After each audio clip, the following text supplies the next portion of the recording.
Welcome axes. इस video के अंदर हम बात करेंगे अगेन रेफरेंसेस की, लेकिन इस बार हम कांस्टेंट रेफरेंस की बात करेंगे। अगर आप सी प्लस प्लस को जानते हैं तो उसके अंदर तो हम जस्ट कॉन्स्ट स्टार्ट में लिख देते हैं और वो कांस्टेंट रेफरेंस बन जाता है। लेकिन इधर वो बात नहीं है। इधर हमारे पास एक फॉर सम रीज़न एक एक्स्ट्रा कीवर्ड है, तो वो हमें यूज़ करना पड़ता है। जो रेफरेंसेस वाली है प्रीवियस वीडियो, उसके अंदर हम ऑलरेडी देख चुके हैं कि हम रेफरेंसेस क्यों यूज़ करते हैं। तो उसके अंदर हमने जो एक रीज़न देखी थी वो ये थी कि हम अगर सेम मेमोरी जो है उसको चेंज करना चाहते हैं तो उसके लिए भी हम करते हैं। और जो दूसरी रीज़न थी वो ये थी कि हम जो मेमोरी है उसकी जो मतलब जो अवॉइडेबल उसकी कॉपीइंग है वो हम कर सकते हैं। तो मतलब अगर उसमें हमने एग्जांपल ली थी कि अगर 100 बाइट्स का हमारे पास एक स्ट्रक्चर है, तो वो अगर हम उसको बस ऐसे ही पास कर देते हैं तो वो उसकी कॉपी करेगा 100 बाइट्स की, तो वो टोटल हमारे पास 200 बाइट्स हो जाएंगी।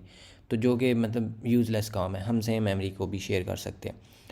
लेकिन उसमें ये भी था कि अगर हम उस मेथड के अंदर जिसको हम रेफरेंस से दे रहे थे, वो अगर हम उसके अंदर उसको कोई भी चेंजेस करते थे तो वो क्योंकि हम उसको सेम मेमोरी दे रहे थे तो वो उस जो ओरिजिनल मेमोरी है उसके अंदर भी रिफ़्लेक्ट हो रहा था। तो लेकिन समटाइम्स हम ये चाहते हैं कि भाई हम जस्ट इसको कॉपी करना चाहते, मतलब कॉपी इसकी अवॉइड करना चाहते हैं ताकि ये एक्स्ट्रा जो मेमोरी है वो ना ले। लेकिन हम ये चाहते हैं कि उस मेथड के अंदर इसके साथ कुछ चेंजेस ना की जाएं, मतलब मिस्टेक से भी ना की जाएं। तो उस टाइम पे हम पास करते हैं कांस्टेंट रेफरेंस से ताकि उसमें कोई चेंजेस ना आए। तो वो हम कर लेते हैं यूजिंग दी इन कीवर्ड।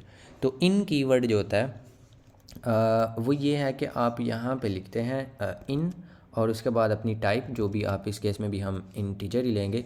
तो ये अब इनपुट है या इन है, पता नहीं है इन का मतलब इनपुट है या जस्ट सिंपल इन ही है। लेकिन ये बेसिकली हम यूज़ करते हैं सी शार्प के अंदर जब कांस्टेंट रेफरेंस से हम ले रहे हो।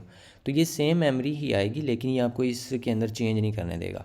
सो लेट्स सी, अगर हमारे पास यहाँ पे वही 42 वाला नंबर है और इस फू को मैं कॉल करता हूँ तो इसको मैं इस तरह से पास कर सकता हूँ। और नो, आपको यहाँ पे इन लिखने की मतलब आप लिख भी सकते हैं इफ़ यू वांट, लेकिन आप ऐसे भी सेंड कर सकते हैं। तो ये जो होगा इस तरह से ये सेम रेफरेंस उधर जाएगा, लेकिन आप इधर इसके अंदर चेंज नहीं इसको कर पाएंगे, ये आपको नहीं करने देगा। ये can not assign two variable, ये सारा कुछ के क्योंकि आपने उसको कांस्टेंट से लिया है। तो इधर कांस्टेंट लिखा तो नहीं हुआ लेकिन है ये कांस्टेंट ही। तो इधर आप इसको वैसे यूज़ कर सकते हैं लाइक अगर आप इधर एक और वेरिएबल बनाएं तो इसमें आप उसकी वैल्यू रीड कर सकते हैं। ये इधर जस्ट रीडिंग हो रही है, इसके अंदर कुछ चेंजेस नहीं आ रही। या आप इसके अंदर कुछ इस तरह का काम भी कर सकते हैं, इसको किसी एक्सप्रेशन में मतलब कि यूज़ कर सकते हैं। लेकिन इसके अलावा आप इसको चेंज नहीं बस कर सकते, बस इतना सा इसमें फ़र्क है। और यस और इसमें अगर आप इसकी मेमोरी देखना चाह रहे हों तो यस, मैं आपको एक इधर थोड़ी सी सरप्राइजिंग सी बात बताता हूँ कि सी शार्प में एक्चुअली पॉइंटर्स जो होते हैं वो सपोर्ट होते हैं, लेकिन उसके लिए हमें जो ये वाला है सेटिंग ये ऑन करनी पड़ती है, अलाउ अनसेफ ब्लॉक्स ट्रू आपको सेट करना पड़ेगी। और अगर ये अब ये पहले तो प्रॉब्ली नहीं होगी तो ये आप खुद से टाइप कर सकते हैं, मैंने वीडियो स्टार्ट करने से पहले टाइप कर लिया था क्योंकि ये काफ़ी लंबा है तो लिखने में टाइम लगता है।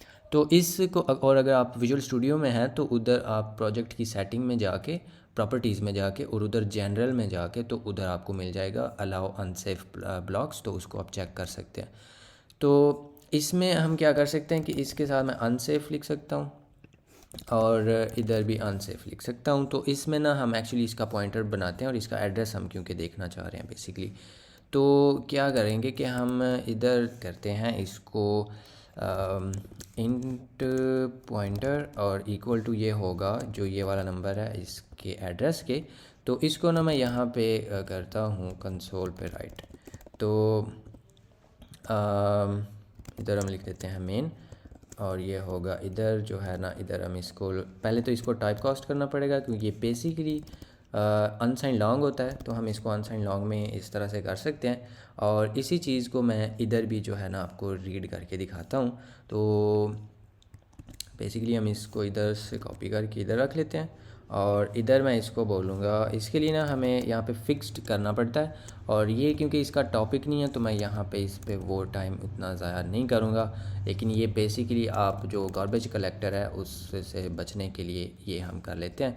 तो इसका ब्लॉग स्टार्ट करने की ज़रूरत नहीं है क्योंकि जस्ट वन ही लाइन है और ये वैसे फू के अंदर है। तो इधर अगर हम इन दोनों के एड्रेसेस देखेंगे ना, तो आपको ये सेम एड्रेस जो है वो नज़र आएगा मेमोरी के अंदर, ये इस तरह से, क्योंकि नीचे वाला भी हाईलाइट हो रहा है, तो वैसे आप इसको मैच भी कर सकते हैं। लेकिन इसके साथ से अगर मैं ये इन हटा दूंगा ना, लाइक दैट, तो ये जो है, अब ये वैसे क्योंकि उधर से नहीं आ रहा, तो ये बेसिकली लोकल वेरिएबल है, तो हमें ये फ़िक्स्ड इसके साथ लगाने की ज़रूरत नहीं है।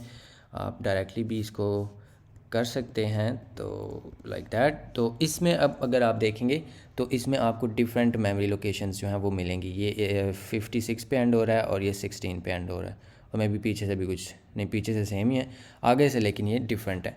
तो ये होता है आपके पास जो रेफरेंसेस हैं, आप इस तरह से उनको शेयर कर सकते हैं सेम मेमोरी, और इसमें कोई कॉपी शॉपी नहीं हुई। और अगेन ये जस्ट इंटीजर की केस है।